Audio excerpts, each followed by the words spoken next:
Welcome to An Exile. Today we're talking about big tech censoring conservative speech. Here's a House Energy Committee having a hearing on that subject. For years, big tech has been flagging, suppressing, outright banning conservatives on their platforms. But I'm one of those guys. Guilty. Simply for not adhering to their political agenda. The reason why we know it's purely because of political agenda is because you can see a whole body of conservatives that say similar things and get canned, and a whole body of leftists or Democrats that say similarly things that get to stay on the platform. You'll see it. They've denied all of these accusations, of course, including in front of this committee. I don't have to go so far as to say that they're lying. I'm only saying that they may not be aware of what their own political bias is making them do to everyone. And now, thanks to the recent Twitter files, we know that they were not being honest.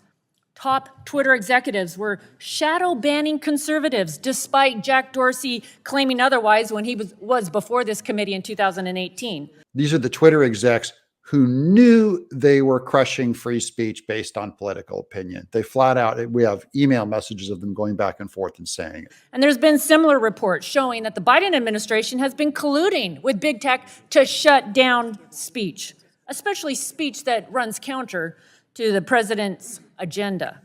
One of the cool things about being a shadow banned conservative is it actually makes you have to be better. So we don't get a pass. It actually makes us tougher. It makes us sharpen our arguments. It makes us be more tactical in how we communicate, and it makes us better. It's just like working out. Resistance is what makes muscles bigger. And the left is flaccid and lazy, especially in their thinking, because they never get challenged by the powers that be. They flat out don't have to be as good, which is why they can't meme. In March, the Surgeon General stood at the White House podium and urged big tech to, quote, do more to silence people online. We have records of the Biden administration directly dealing with Twitter. And we already know that it's because all of these big tech companies hire from the Bay Area, they're naturally getting more liberals, about 95% liberals, according to their donations to the Democrat Party.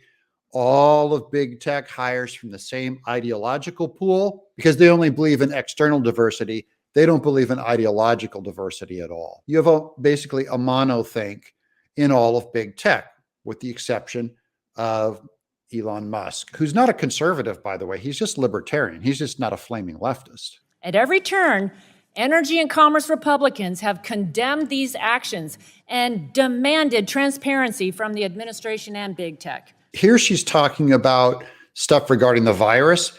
I can't even talk about it on this video. I'm so afraid to show you what censorship is.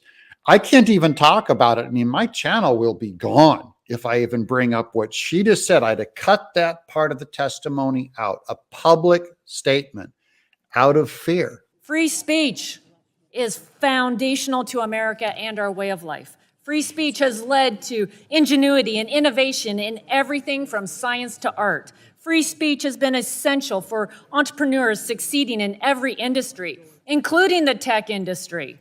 Transparency is the big problem to me. Is you should just be able to go to the website and be able to see what terms is a cancelable offense. Say it, spell it out. Don't make me guess. And that's what they won't do. They will not be transparent. We saw it with Twitter too. They have one set of rules, and really it is the vague application of the rules that really let the Democrats that work there do whatever they want. And no, there are not conservatives working at these big tech companies secretly banning liberal channels. Don't make me laugh. Our country was founded on this. Our founding fathers and mothers enshrined the First Amendment to protect against government officials abusing their positions of power and public trust, to try to silence the voices of those with whom they disagree. This is what happens when people use free speech to get into power and then don't believe in the principle to pass it on to others. They don't want to protect the free speech of the people that work for them. They're the boss in charge. And now they have their own definition of free speech, what is misinformation and what is not. And it's all run through an ideological filter.